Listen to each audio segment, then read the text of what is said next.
কোটা সংস্কার করে যতটা ন্যূনতম পর্যায়ে নামিয়ে আনা হোক, যাতে দেশের সর্বোচ্চ পর্যায়ে, শুধুমাত্র সর্বোচ্চ পর্যায়ে প্রথম এবং দ্বিতীয় গ্রেডের চাকরি নয়, বরং তৃতীয় এবং চতুর্থ গ্রেডের চাকরিগুলোতেও যেন মেধার ভিত্তিতে নিয়োগ হয়।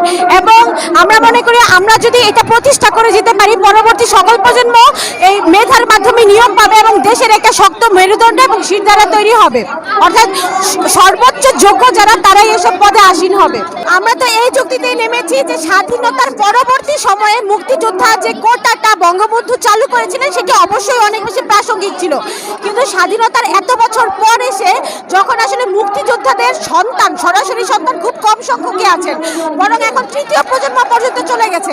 তো আমরা মনে করছি এটাকে আর 30% রাখার প্রয়োজন নাই, বরং এটাকে কমায় সর্বনিম্ন পর্যায়ে সংস্কার করা প্রয়োজন।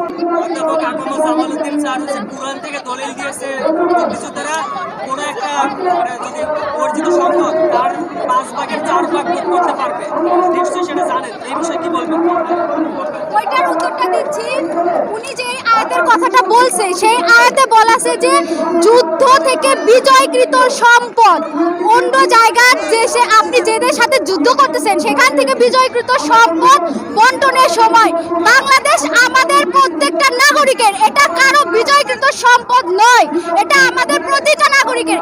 এবং আমি হলফ করে বলতে পারি, যতজন মুক্তিযোদ্ধারা আছে তারা কেউ বলবে না যে তারা এই এক্সট্রা বেনিফিট নেওয়ার জন্য মুক্তিযুদ্ধে গিয়েছিল।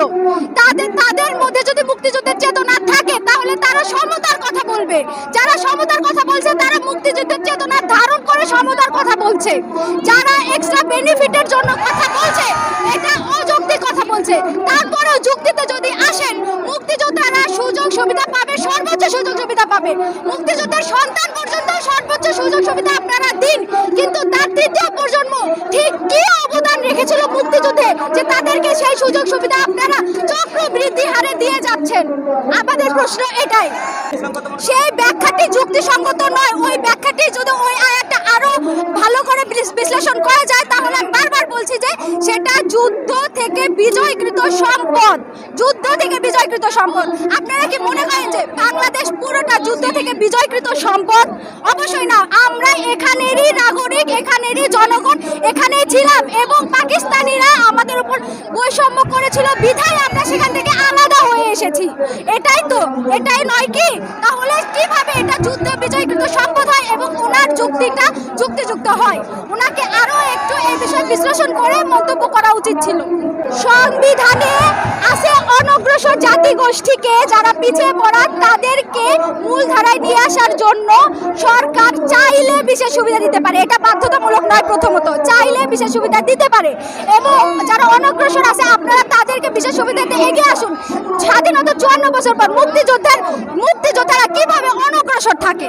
তারপরেও মুক্তিযোদ্ধা যারা, প্রকৃত মুক্তিযোদ্ধা যারা, তাদের সন্তান পর্যন্ত বিশেষ সুবিধা দিন সব জায়গায়। তাদের বাড়ি ঘর, তাদের যানবাহন, তাদের ট্রান্সপোর্টেশন, তাদের ভাতা সবকিছু বাড়িয়ে দিন, 2 গুণ 3 গুণ করে দিন।